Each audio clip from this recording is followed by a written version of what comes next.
ಉತ್ತರಾಖಂಡದ ಘಟನೆ ನಾನು ಈಗಾಗಲೇ ಟ್ವೀಟ್ ಮಾಡಿದ್ದೇನೆ. ಇಡೀ ಇವತ್ತಿನ ಹೊಸ ಪ್ರಜಾಪ್ರಭುತ್ವದ ವ್ಯವಸ್ಥೆಯಲ್ಲಿ ತಲೆ ತಗ್ಗಿಸುವಂಥ ಒಂದು ವಿಚಾರ ಇದು. ಇಡೀ ದೇಶ ಅರ್ಥ ಮಾಡ್ಕೊಳ್ಬೇಕು. ಮಲ್ಲಿಕಾರ್ಜುನ್ ಖರ್ಗೆ ಅವರು ಬರೀ ಒಂದು ವಿರೋಧ ಪಕ್ಷದ ನಾಯಕರಲ್ಲ. ಅವರು ಮಹಾತ್ಮ ಗಾಂಧೀಜಿಯವರು 100 ವರ್ಷದ ಹಿಂದೆ ಈ ದೇಶಕ್ಕೆ ಸ್ವಾತಂತ್ರ್ಯ ತಂದುಕೊಟ್ಟಂಥ ಪಕ್ಷದ ಸ್ಥಾನದಲ್ಲಿ ಆ ಜವಾಬ್ದಾರಿಯನ್ನು, ಆ ಪಕ್ಷದ ಜವಾಬ್ದಾರಿಗೆ ಇವತ್ತು 100 ವರ್ಷದ ನಂತರ ಅಧ್ಯಕ್ಷರಾಗಿ ಸೇವೆ ಮಾಡ್ತಾ ಇದ್ದಾರೆ. ಇಡೀ ವ್ಯವಸ್ಥೆ, ಹೋರಾಟ ಎಲ್ಲ ಕೂಡ ಇಂಥ ಒಂದು ಸಮಾಜಗಳಿಗೆ ಅವಮಾನ ಆಗಬಾರ್ದು ಅಂತಲೇ ಬಾಬಾ ಸಾಹೇಬ್ ಅಂಬೇಡ್ಕರ್ ಅವರು ಹೋರಾಟವನ್ನು ಮಾಡಿ ನಮಗೆ ಈ ಸಂವಿಧಾನಕ್ಕೆ ಒಂದು ಹೊಸ ರೂಪವನ್ನು ಕೊಟ್ಟರು.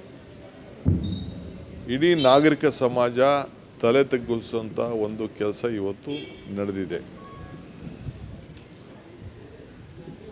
ಜಾತೀಯತೆ, ಕೋಮುವಾದಿ ಇವೆಲ್ಲ ಕೂಡ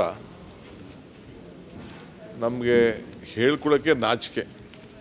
ಏನು ಈ BJP ನಾಯಕರುಗಳು ಮಾಡಿದ್ದಾರೆ, ಈ ದೇಶದ ಎಲ್ಲ ದಲಿತರಿಗೆ ಆಗಿರೋಂಥ ಅವಮಾನ ಎಲ್ಲರಿಗೂ ಕೂಡ ತಲೆ ತಗ್ಗಿಸುವಂಥ ಒಂದು ವ್ಯವಸ್ಥೆ ಆಗಿದೆ. ಸೊ ಪ್ರತಿಯೊಬ್ಬರು ಕೂಡ ಭಾರತೀಯರಿಗೂ ಮಾಡಿರೋಂಥ ಒಂದು ದೊಡ್ಡ ಅವಮಾನ.